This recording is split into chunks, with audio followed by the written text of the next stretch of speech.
అందరికీ నమస్కారం. పోయిన భాగంలో మనం లలితా త్రిశతి నామాలలోని 269వ నామం యొక్క అర్థాన్ని తెలుసుకున్నాం. ఈ భాగంలో 270వ నామం యొక్క అర్థాన్ని తెలుసుకుందాం. అస్మద్గురు దివ్య చరణారవిందాభ్యాం నమో నమః.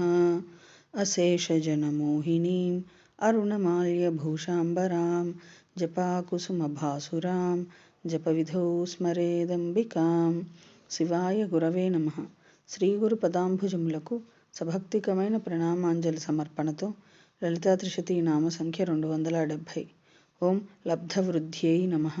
ఓం లబ్ధవృద్ధిః. ఇది 4 అక్షరముల నామము. ఈ నామంతో మనము అమ్మవారికి సభక్తికముగా నమస్కరించుచున్నప్పుడు ఓం లబ్ధవృద్ధ్యై నమః అని పలుకోలేను. లబ్ధవృద్ధిః లభించిన వృద్ధి అనగా వ్యాప్తి, సర్వవ్యాపకత్వ రూపమైన స్వస్వరూపమే కలదై ఉపాధిజన్యములు తదుపాధిక ఆశ్రమభూతములైన కారణముల ద్వారా అభివ్యక్తమగుచున్నదని భావము. వృద్ధి అనగా వ్యాప్తి, పరిపూర్ణత్వమని అర్థము. అవయవ వికాస రూపమైన పరిపూర్ణత్వము కాదు. ఏలననగా తాదృశ్యమైన అవయవ వికాసము కర్మజన్యమగుట చేత వినాశన హేతువగును.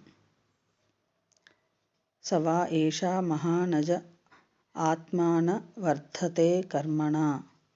ఈ ఆత్మ అతిశయమైనది, జన్మ లేనిది, కర్మ వలన వృద్ధి పొందునది కాదు అను శృతి వలన నిష్క్రియం, నిష్కలం.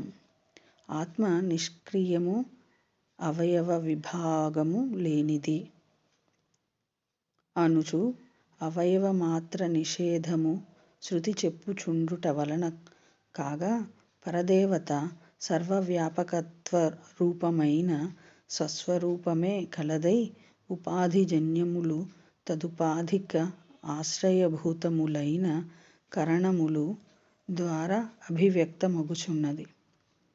పరమేశ్వరి స్వస్వరూపము అవిద్యమానము ఆరోపితములు అయిన వృద్ధి కాదని సారభూతమైన భావము. కావున పరదేవత, పరమేశ్వరి, పరాభట్టారిక, జగన్మాత, పరాశక్తి శ్రీ లలితామహాత్రిపురసుందరీదేవి లబ్ధవృద్ధిః అని స్తుతించబడుచున్నది. పూర్వజన్మ ప్రాప్తమైన ఐశ్వర్యమును ఈ జన్మ అందు వృద్ధి నొందించు అనుభవము ఒసుగునది కావున మహామహేశ్వరి, పరాభట్టారిక, జగన్మాత, పరాశక్తి శ్రీ లలితామహాత్రిపురసుందరీదేవి లబ్ధవృద్ధిః అని భక్తుల చేత కీర్తింపబడి ధ్యాతవ్యమగుచున్నది. ఓం ఐం హ్రీం శ్రీం లబ్ధవృద్ధ్యై నమః. శివశక్తి రూపాయ నమః శివాయ. ఓం ఐం హ్రీం శ్రీం శ్రీమాత్రే నమః.